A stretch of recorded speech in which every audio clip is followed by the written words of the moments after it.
orang Syiah itu memperingati Asyura 10 Muharram. Tapi saya suka bilang sama mereka, jangan bicara soal cinta kepada Sayyidina Husain. Jangan. Potong saja leher saya untuk menggantikan cucunya Nabi. Itu lebih saya sukai, saya bilang. Tapi jangan kamu mengatakan orang yang tidak bersedih terhadap pembunuhan Sayyidina Husain adalah orang yang keluar dari ajaran agama.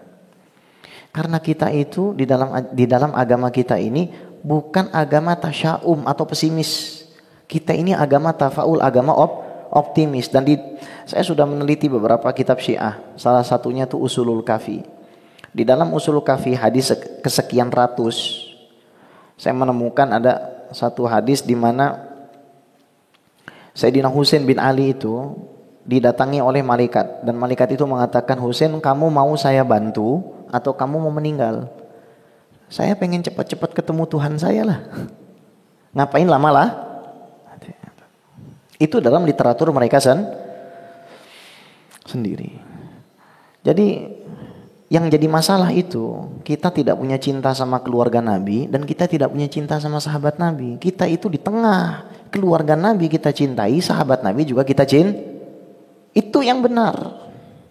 Itulah kenapa dinamakan Ahlus Sunnah wal. Saya sering bilang gitu. Kalau misalkan kita bisa mencintai semuanya, kenapa harus membenci sebagian? Kalau kita bisa mencintai semuanya, sahabat dan keluarga Nabi, kenapa harus membenci sebagian? Nah dari situ kita bisa lihat bahwasanya Ahlus Sunnah wal Jamaah itu bukan orang-orang yang rakus kekuasaan. Prinsip Ahlus Sunnah wal Jamaah tidak akan mau mengorbankan darah dan nyawa umat Islam hanya demi memperebutkan kekuasaan antara sesama muslim, meskipun zolim. Yazid bin Muawiyah kurang zolim apa? Tapi Yazid itu ketika kepalanya Sayyidina Husain dikirim ke dia nangis, Bu. Yazid nangis dan menetapkan 3 hari berkabung. Semua keluarganya Sayyidina Husain diajak makan bersama dan nangis. Istri-istrinya Yazid itu nangis juga. Kemudian Sayyidina Ali Zainal Abidin bin Al-Husain dikirim ke Madinah, disuruh dijaga. Jangan sampai ada yang menyentuh Ali Zainal Abidin. Nah setelah ini akhirnya pertikaian itu semakin memanas. Politik dan politik, kekuasaan dan kekuasaan.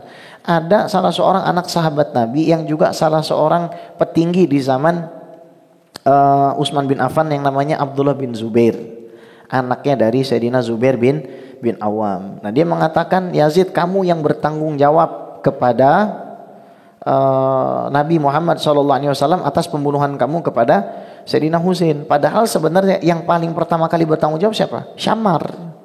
Karena Syamar yang menghasut Ibnu Ziyad. Yang kedua siapa? Ibnu Ziyad. Karena Ibnu Ziyad yang meng-ACC. Yang ketiga siapa? Penduduk Kufah. Karena penduduk Kufah yang memprovokasi Sayyidina Husain untuk pergi ke Kufah. Kalau enggak kan sudah di Mekah saja. Yang keempat baru Yazid. Jadi di zaman pemerintahan Yazid itu, logika itu kalah dengan emosi.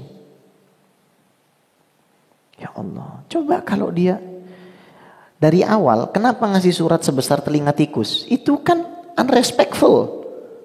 Yazid itu anak kemarin sore, anak ingusan, bukan sahabat Nabi. Ngirim surat ke sahabat Nabi, etik dong dipakai. Dia datang sendiri, bawa kuda, bawa duit, datang ke depan sahabat bilang, "Nih duit, tek. Tolong, ridoin saya supaya saya jadi khali, saya akan berbuat adil." Dia nggak bisa main politik. Saya tanya sekarang, kalau kita mau menguasai sebuah negara, kita mau main tangan atau main politik, Pak? Politik. Nggak bisa, Pak. Kita menguasai Islam itu bukan Mekah Madinah saja. Mekah, Madinah, Yaman, Suriah, Libanon, kemudian Yordan, Palestina, Irak, Iran.